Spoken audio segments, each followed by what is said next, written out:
You're not separate from the version of you who already has everything. You're woven into it. The field isn't waiting for your wish. It's waiting for your decision. That signal isn't what you want, it's who you are willing to become, somewhere right now. A version of you already lives the life you dream of. It doesn't exist in theory but in vibration. And through the unseen design of quantum entanglement, you are already connected, not someday, not after you heal. Not once you learn to manifest, but now. The question isn't whether your dream life exists. It's why you haven't tuned into it yet. If things feel stagnant or far away, it's not because your dreams are distant.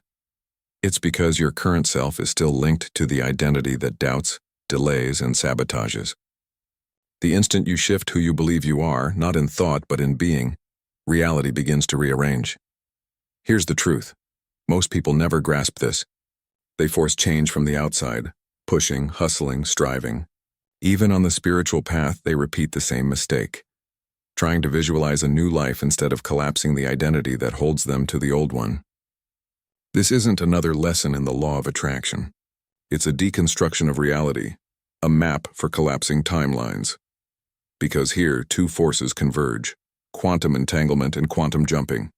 Entanglement explains why your energy shapes matter, why your inner state molds outcomes, and why even your subconscious doesn't operate alone.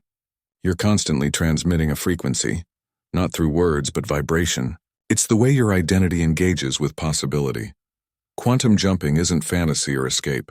It's the recalibration of identity that lets you step between entangled realities, where other versions of you already exist, ready to be activated. And you've already felt it. That split-second decision that changed everything, and that was a jump. The instant shift where you saw yourself differently, that was a ripple across timelines.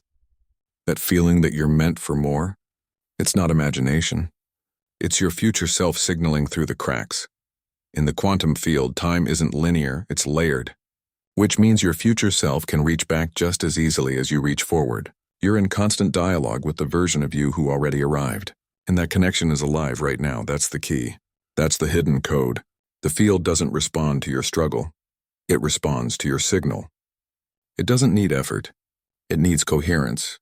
It needs clarity. It needs your frequency to match what you desire, not through words, but through being. In this chapter, we're going to dismantle everything you thought you knew about manifestation and walk step by step through the most powerful tool you've likely never fully understood. How quantum entanglement makes timeline jumping not just possible, but inevitable once you know how to work with it. And no, this isn't about visualization or wishful thinking. It's about identity collapse and frequency alignment. Reality itself is code. In the next part, I'll show you how entanglement operates, not only in subatomic particles, but in your everyday life.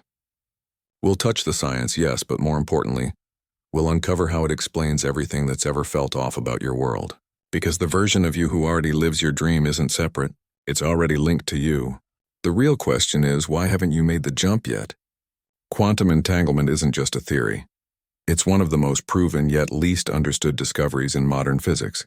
Simply put, when two particles connect, they remain bonded in such a way that changing one instantly affects the other, no matter the distance. Einstein called it spooky action at a distance. But what few explore is what this means for your consciousness, your identity, your reality. If matter behaves this way, why not you? You're not a lone particle drifting in emptiness.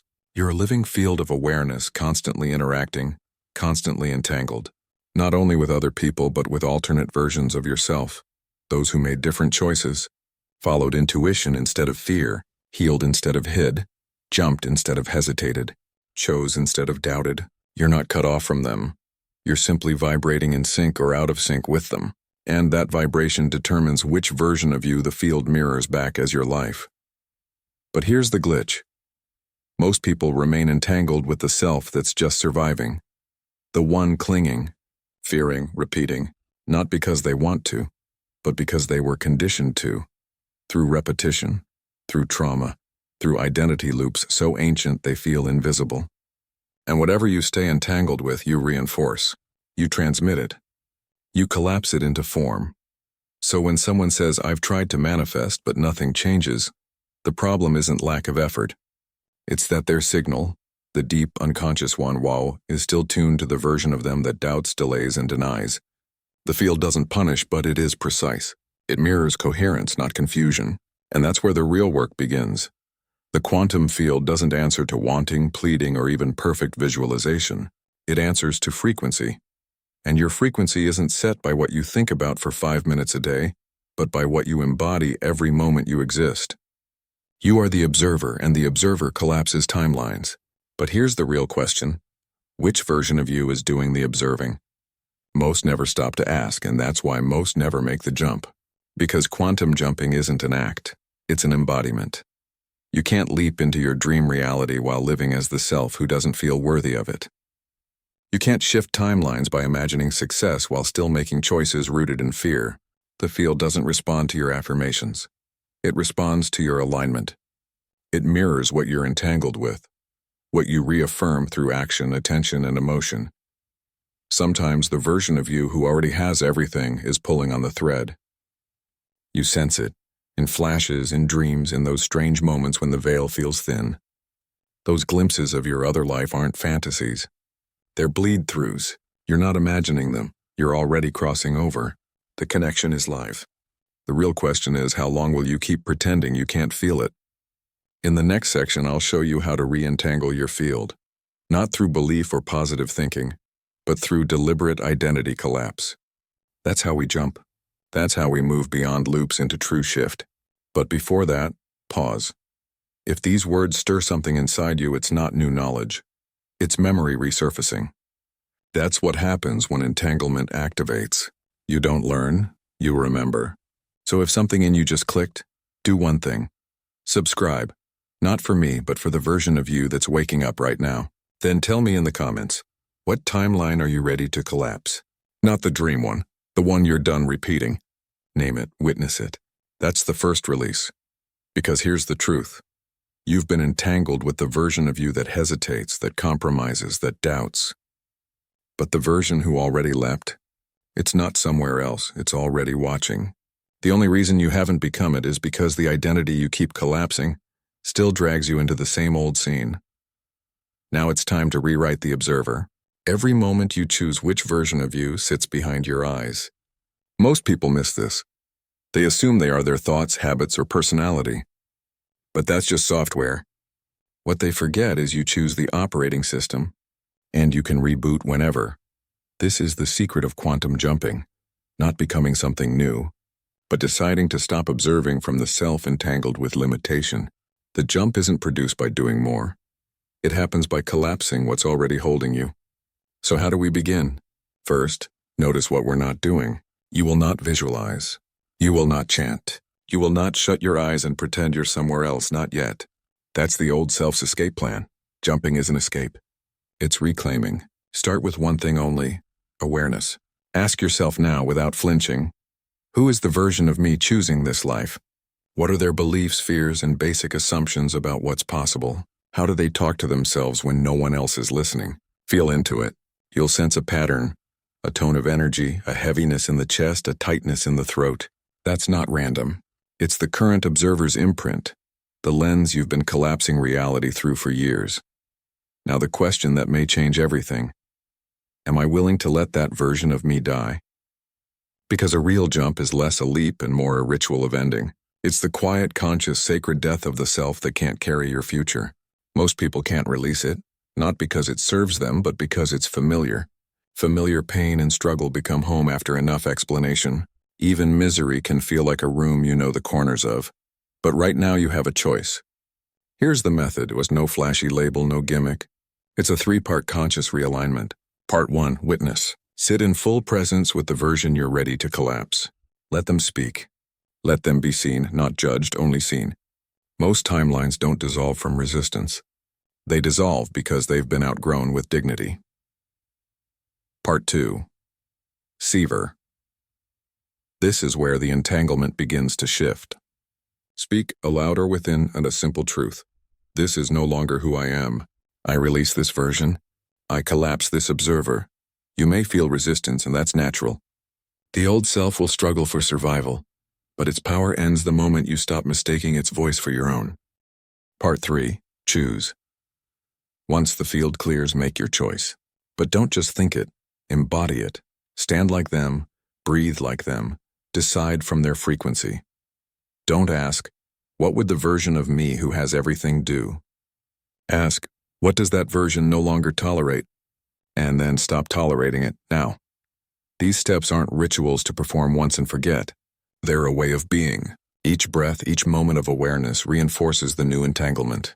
Over time, not measured in years but in energetic cycles, the field adjusts. It has no choice. That's the law of quantum mechanics. The observer collapses the wave into form. Reality always conforms to the identity of the observer, but only when that identity stays consistent. Here's the beauty of it all. The version of you who already lives the life you dream of isn't some distant ideal or mystical stranger. It's a memory encoded in your field, a living path still open, waiting for your return. Soon we'll explore what happens after the jump. Because the leap isn't the finish line, it's the beginning of recalibration. Without integration, even the most powerful shift collapses under the gravity of old programs fighting for control. But for now, sit with this question. What parts of me are still allowed to make decisions in my life even though I've outgrown them? And are they still qualified to speak for who I am? Take a breath. Not just for your lungs, but for your timeline. Because if you've made it this far, you've already done something most never attempt. You've questioned the authority of your own past. You've challenged the identity that's been scripting your reality, and that alone initiates the shift. You might not feel like you've jumped yet, but you have. Something cracked open. A thread loosened. A signal was sent. And that's how every quantum leap begins, not with fireworks, but with frequency. Which brings us here. You did it. You collapsed the old self. You released the version that kept you looping. You stood even briefly in a new identity. And in that instant, the field responded. A new observer took the helm. But here's what no one tells you. Now comes recalibration. Because jumping doesn't just mean entering a new timeline. It means learning how to stabilize inside it. And like any system that's been running one frequency for years, when you suddenly install a new operating identity, there will be static. You'll notice odd shifts. People reacting differently, not because you've spoken new words, but because your energy changed. Energy always precedes language. Your behavior softens, your tone changes, some conversations stop resonating. Certain relationships may tremble, not from rejection, but because they're tuned to the old you, the one you just released. And perhaps most unexpectedly, the old timeline may try to pull you back. Not as punishment, not as failure, but as a vibrational echo, testing the steadiness of your new frequency. You might suddenly feel overwhelmed, emotional, uncertain, not because you've done something wrong, but because you've stepped beyond a familiar frequency and your nervous system is still adjusting. That's completely natural. Imagine a radio that's been tuned to static for years finally finding a new station. At first, there's overlap, mixed signals, ghost frequencies. And in that noise, the old identity whispers, "See? Nothing's changed. You're still the same." This is the test, not of strength, but of clarity. Because reality doesn't shift smoothly. It shifts quantumly. The moment you enter a new state, everything that no longer matches it begins to dissolve. And what dissolves often resists before it disappears. You'll be tempted to see that discomfort as failure, but it's not. Discomfort is confirmation. It means the old code is breaking. This is where most people lose the leap. They collapse back into the old observer, not because it's better, but because it's familiar. So how do you stay anchored in the new timeline? You don't force it. You don't fake it. You anchor it. Anchoring isn't about constant affirmations or pretending everything's perfect. It's about responding to life as the new identity, even when the world hasn't caught up yet. This is the real test of coherence. When the bank account still shows lack, but you respond with abundance. When the relationship feels stagnant, but you speak from wholeness. When fear knocks and you answer as your highest self, not your oldest one. Each time you choose the new observer, in thought, emotion, or action, you stabilize the field. Because here's the truth about the quantum realm. It doesn't reward effort. It reflects consistency. The universe isn't testing you, it's tuning to you. Every subtle vibration you emit declares who you believe yourself to be. So instead of asking, why hasn't my new reality arrived yet? Ask, which version of me have I been reinforcing today? That's where the real jump happens. Not in moments of inspiration, but in moments of doubt, when you choose again and again to stay aligned with the self you've become. And yes, you'll wobble. You'll forget. You'll fall back into old rhythms. But every time you remember, every time you breathe and return to the new identity, you retune the field. Gradually, the old frequencies weaken. They fade. And what once felt like effort becomes natural, fluid, inevitable. You're not faking it until you make it. You're feeling it until you stabilize it. There's a world of difference. And one day, quietly, you'll notice the external has transformed. Not because you forced it, but because you became unwavering in your frequency. You stopped reacting from lack. You stopped negotiating with limitation. You stopped giving airtime to the self that doubted your worth. And once that voice no longer dominates the channel, reality has no choice but to rewrite the script. So before we move forward, sit with this. What one choice can you make today that only the version of you in the new timeline would make? Not a grand gesture, just one decision, one shift, one moment of coherent alignment. Because that's all it takes to strengthen the new field. In the next section, we'll close the loop, exploring how to live in sustained quantum awareness, where jumping stops being something you do and becomes who you are. We'll now seal everything you've learned into a way of seeing, living, and transmitting that upgrades not only your life, but your entire timeline. And so it begins. Not the leap, that's already done. Not the test. That was only the noise before the signal. This is the moment where everything inside you slows, recalibrates, and settles, where the new version of you becomes the only version that feels true, because something subtle happens when you choose coherence over chaos again and again. The new identity stops feeling like a mask. It stops being something you do and becomes something you are, and without realizing it, you've turned into the version you once only envisioned, not through effort, but through refusal to feed the self that couldn't hold it.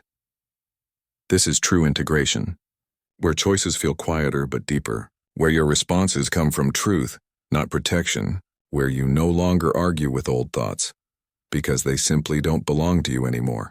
They're echoes from a field that no longer exists, from a version of you that no longer survives here. This is quantum made practical, not theory, not poetry, life itself. You'll notice the triggers don't sting the same way. Emotions move through you without demanding identity. You speak differently. You move differently. Not because you're acting like someone new, but because you've stopped pretending to be someone you're not. That's the full loop. The observer who once collapsed your reality has been replaced, not by magic, but by choice, breath, repetition, awareness. And as that happens, the field around you, people, opportunities, synchronicities, it begins to reorganize itself, not as a reward, but as a reflection of your current truth. So what now?